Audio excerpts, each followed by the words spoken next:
President Akufo-Addo calls on AU member states to work collectively to reform the global financial architecture and strengthen the union's financial institution.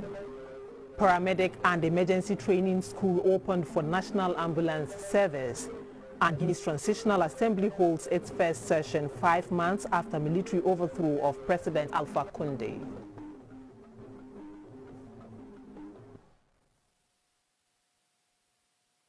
Good evening and welcome to News at 7. My name is Rahmatu Mahmoud Jawando. President Akufo-Addo says member states of the African Union must collectively to reform the global financial architecture as well as build and strengthen the union's financial institutions. Delivering his second report to the AU in the Ethiopian capital, Addis Ababa, on Sunday, 6th February 2022, in his capacity as AU Chairman for Financial Institutions, President Akufo-Addo noted that the AU is currently engaged in the process of establishing 4 financial institutions to help spur economic growth on the continent. We bring you that story later. The National Ambulance Service now has its own paramedic and emergency training school, the first of its kind in the country and in West Africa. This was made possible through the passage of the National Ambulance Service Bill last year by Parliament. The Chief Executive of the National Ambulance Service, Professor Ahmed Nuhu Zakaria, announced this at the annual Regional Administrative Managers Conference of the National Ambulance Service at Kumasi in the Ashanti region.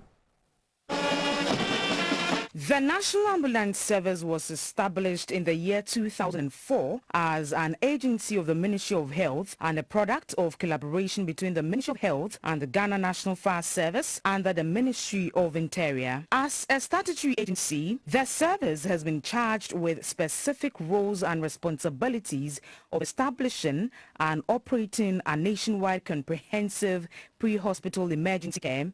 It has since its inception migrated from 7 stations in 3 regions and now present in every district of the country and attended to over 50,000 cases. The annual conference of the Regional Administrative Managers of the National Ambulance Service provides a platform for management and staff of the National Ambulance Service to take a stock of their activities over the past year and strategize well for the years ahead. The Chief Executive of the service, Professor Zakaria, commended the Regional Administrative Managers of the National Ambulance Service for their swift response to national issues, particularly recent explosion at Apiate. He charged staff to exhibit a sense of renewed hope and confidence. He outlined some achievements after the passage of the National Ambulance Service Bill. What we did was just to make sure that we were able to get some level of autonomy.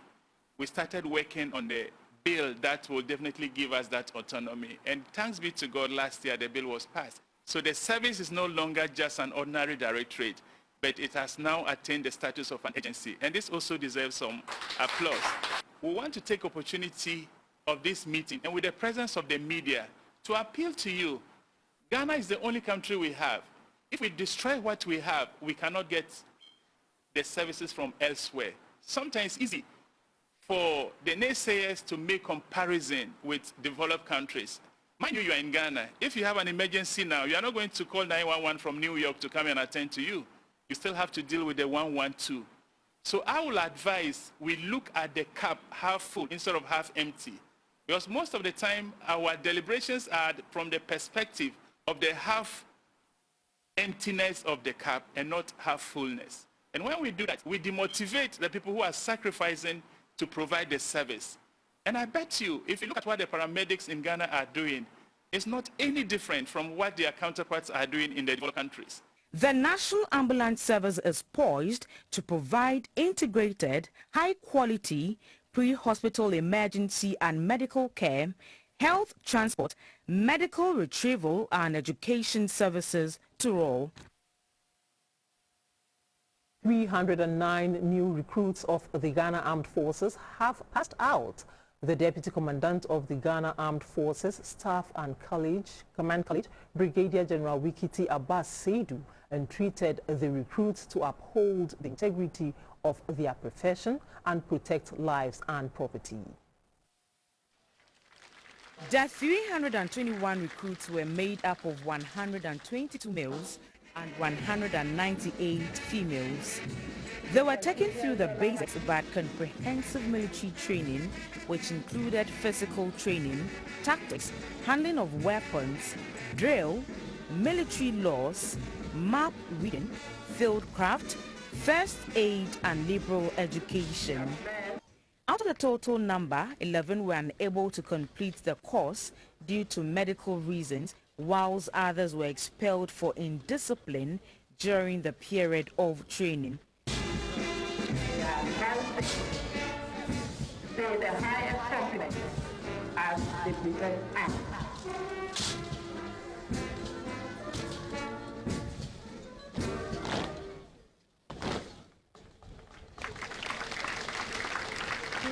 The reviewing officer and deputy commandant of the Ghana Armed Forces Command and Staff College, Brigadier General Ruketi Abbas, said the Ghana Armed Forces over the years has couched a respectable name for itself through discipline, self-sacrifice, dedication to duty, courage, honesty, and above all, respect for the Constitution.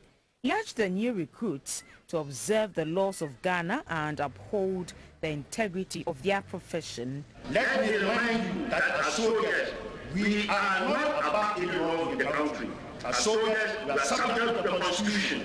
Soldiers are not debt collectors. We are not land collectors. Neither are we recruitment agents for the Ghana Armed Forces or for any organization. As soldiers, we cannot deploy ourselves as bodyguards or security details to any private individual without permission from appropriate authority. Those who excelled in various disciplines were awarded.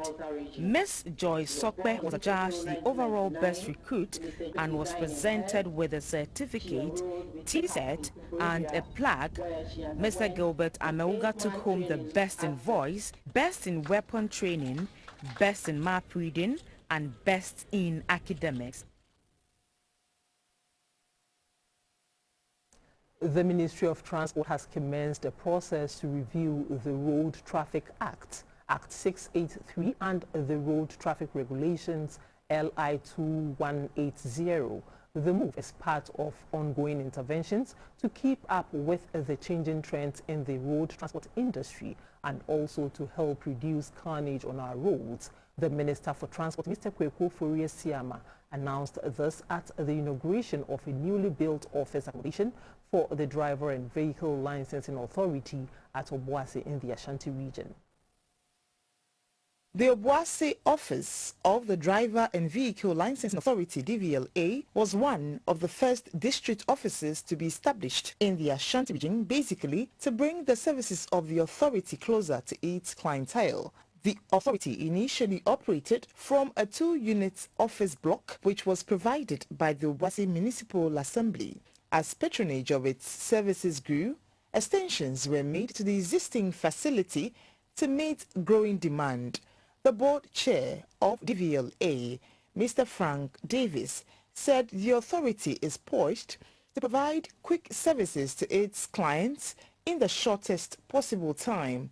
The chief executive of DVLA, Mr. Kwesi Ajiman, announced some innovations to be implemented by the authority soon. On the driver's side of our mandate to improve road safety and thereby driver competency, we will implement the upgrade of computer-based tests in the next few months. A voice-over touchscreen, which will include 6 vernacular languages, Twi, Ewe, Nzima, Hausa, Ga, and Dagban.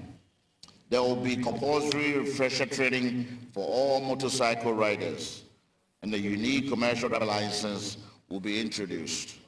The Minister for Transport, Mr. Kweku Foriesiama, called for a collaborative effort between the DVLA, the National Road Safety Authority, and the Motor Traffic and Transport Department, MTTD, of the Ghana Police Service in the enforcement of road traffic regulations.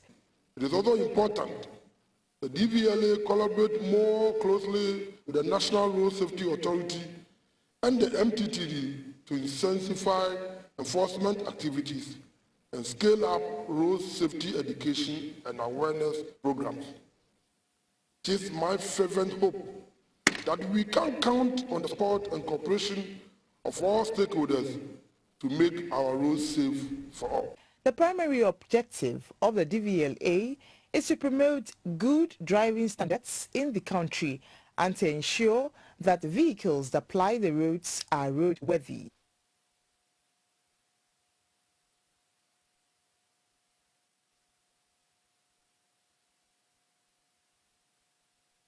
About 60 MMDCEs drawn from the central, western and eastern regions are being trained to improve on their performance and development at the local level. The training program was under the auspices of the Ministry of Local Government and Rural Development.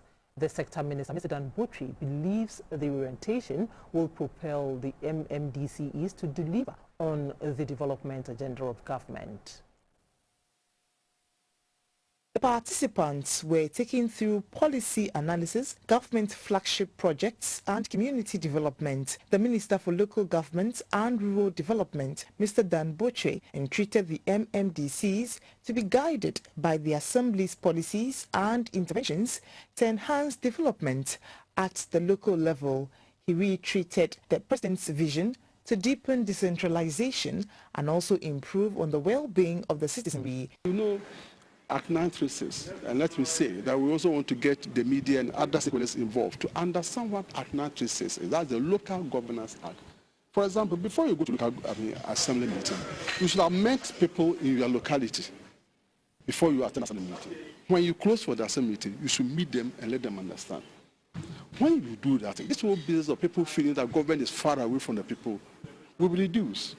So the people don't say God being president and the ministers. No. When you say local governance, each person down in the unit committee area should feel the presence of government. And government is not necessarily a party in government, it's the whole structure from the unit committee up to the presidency. The head of the Local Government Service, Dr. Nana Tuatha, was hopeful that the orientation will build the capacities of the MMDCs to create the needed synergy among staff of the various assemblies and their MMDCs. And when we talk about leadership in the various MMDAs, is the DCs and the coordinating directors. The DC, as per Act 936 and the 1990 Constitution, is both the administrative and executive head of the Assembly. The coordinating director, in a way, is also administrative head. And for that matter, there's a need for a synergy between these two and also amongst the staff. Today, for instance, we hear a lot of DC that staff are not doing well, this and that. It's incumbent on us to also make sure that the staff are very professional. The 3-day zonal orientation program will tackle the management of metropolitan, municipal and district assemblies as a business to promote livable cities and towns, greening Ghana and climate change adaptation, and overview of chief executive performances. Access to improved quality health and education are of major concern to stakeholders and religious bodies in the Upper East region. The Navrongo-Bolgatanga Diocesan Development Organization has therefore organized an education and health infrastructure development program for selected schools and health facilities from the Upper East and Northeast regions. At the validation program, the focus was to discuss the problem and to find ways to improve families' and children's access to quality education, health, livelihoods, and social justice in the Diocese of Navrongo-Bolgatanga. The stakeholders were drawn from the Catholic Health Services, the Catholic Education Directorate, Catholic Schools, and the School Management Committee and the Community Health Committee all over the diocese. The Human Development Coordinator of the Navrongo-Bolgatanga Diocese, Mr. Joseph Ayimbela, told GBC News that findings at the program showed that over 80% of schools in the Upper East and Northeast regions do not have access to enough classroom space, furniture and textbooks that will improve children's learning. He called on the government to support in these areas. A key issue that came up, and we are calling on governments about the textbooks. Children go to school, they have no textbooks to learn.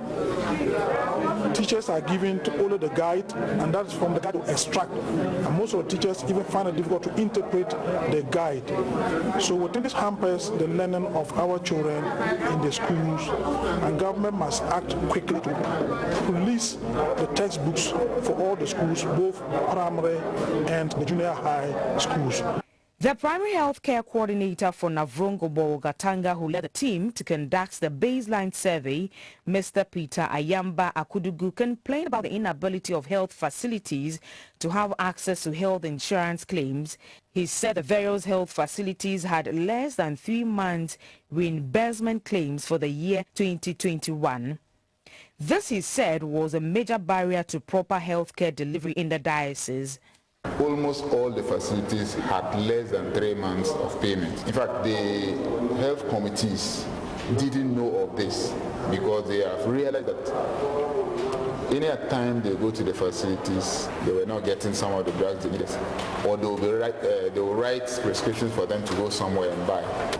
And that is a worrying situation for most of the facilities. Participants gave unsatisfactory reports regarding infrastructure and capitation grants for schools and equipment for the health facilities.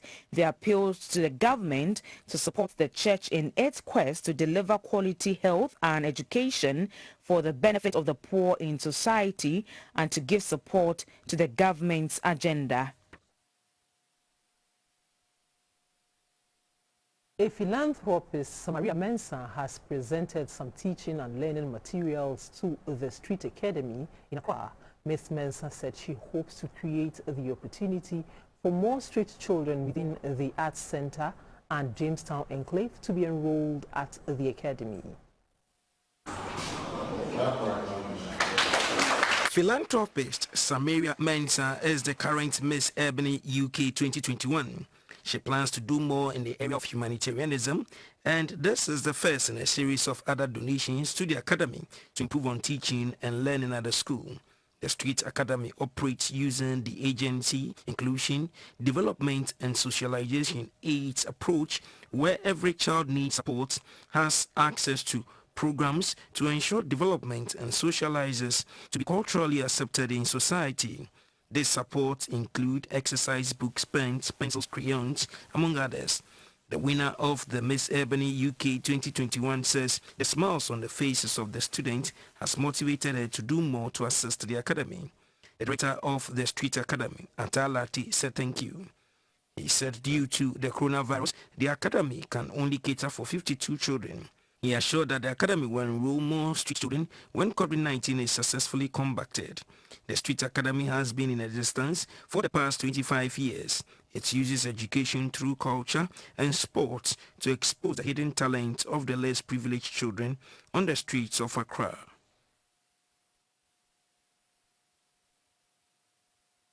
The Kingsway cluster of schools now has a modern ICT center and infirmary. The facilities were renovated by the Member of Parliament for Kingsway South, Ms. Dakuma Newman. The Kingsway cluster of schools has been adopted by the Member of Parliament for Kingsway South, Madame Dakuma Newman. The MP says she adopted the school to improve on the level of education and facilities at the school because it was lagging behind. She does that through the support of corporate institutions in the constituency. The ICT Center will give the government's efforts to equip the students with the essential ICT skills and knowledge a major boost. The infirmary is equipped with medication and tools to aid treatment in the event of a medical emergency on the school premises.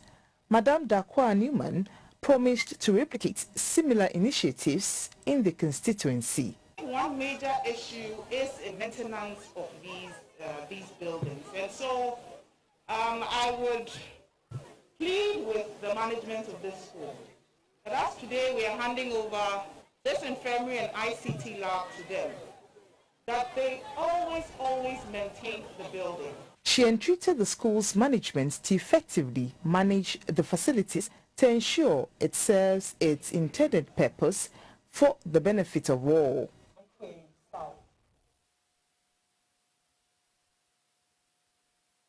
The Hare Krishna movement has organized special fire sacrifice prayers known as Yajna to intercede on Ghana's behalf in the face of what the movement calls the unexplainable impending calamities per their astrological revelations. The International Society for Hare Krishna Consciousness, popularly known as Hare Krishna movement, is a branch of Hinduism. It was started in the 16th century by Sri Chaitanya of Bengal in 1486. It derives its name from its chant Hare Krishna, which devotees repeat over and over. Basic principles of the group include strict adherence to vegetarian diet, being alcohol-free, no gambling, and avoiding illicit sex. The Hare Krishna movement was introduced in Ghana in 1981 and has a current population of approximately 5,000. At the celebration of this year's fire sacrifice prayers, members of the movement organized a number of spiritual activities with a focus on praying for God to avert some impending disasters per their astrological revelations. According to the officiating priest, His Grace Devarashihi Das Asamoah, the universe is going through a revolution of sort, hence every nation needs purging, and this includes Ghana. Whatever difficult situation we find ourselves, the Lord is capable of resolving the difficulty. But we have to approach Him with sincere prayers. So this performance here is a sincere attempt to invoke the mercy of the Lord for the blessings of this country and the blessing of our leaders so that we can succeed in whatever we are doing. At the prayer session, the congregants threw grains into a lit fire whilst several powerful Vedic mantras were chanted to invoke protection, blessings and seek forgiveness from the higher beings. Symbolically, all the four corners and gates of the country were cleansed to purify them. Leaders of the country were also prayed for. According to the Hare Krishna movement, this is the first time it has decided to perform the current prayers for the nation and to make it public. Reporting for GBC News, Gifty AJ, Accra. And now back to our earlier story. President Akufo-Addo says member states of the African Union must work collectively to reform the global financial architecture as well as build and strengthen the union's financial institutions. Delivering his second report to the AU in the Ethiopian capital, Addis Ababa, on Sunday, 6th February 2022, in his capacity as AU champion for financial institutions, President Akufo-Addo noted that the AU is currently engaged in the process of establishing 4 financial institutions to help spur economic growth on the continent. The 4 financial institutions are the African Central Bank, the African Investment Bank, the African Monetary Fund, and the Pan-African Stock Exchange. Addressing the AU in Addis Ababa, President Akufo-Addo said the slow pace of signature and ratification of the legal instruments are some of the challenges facing the establishment of these financial institutions. Regrettably, none of the AUFIs has reached the minimum number of ratifications required for the enabling legal instruments to enter into force and thereby facilitate their substantive establishment. This is detrimental to the operationalization of the African Monetary Institute, which is the first step towards the establishment of the African Central Bank. A number of recommendations have been made in the full report, whose endorsement by the Assembly would be critical towards the establishment of the AUFIs. They've been captured in the draft Assembly decision that will be submitted to Your Excellencies for consideration and adoption. President Akufo-Addo thus presented a number of recommendations to the AU Assembly for adoption and endorsement, which it says would be critical towards the establishment of the AUFI. On the matter of SDR reallocation within the context of optimizing its impact on Africa, The president recounted that last May in Paris, world leaders made a commitment to allocate the historic SDR 650 billion issuance to IMF member states, with Africa's quota allocation of 5% or SDR 33.3 billion. The IMF should not be the sole beneficiary of such rechanneling. We that our own constitutional institutions, such as the African Development Bank and Afrexim Bank, should be recipients of the recycling of these SDRs. Our finance ministers and the United Nations Economic Commission for Africa, UNECA, have advocated for the use of regional development agencies to be included in this rechanneling. On rating agencies, the president called for a change in the way the financial institutions operate.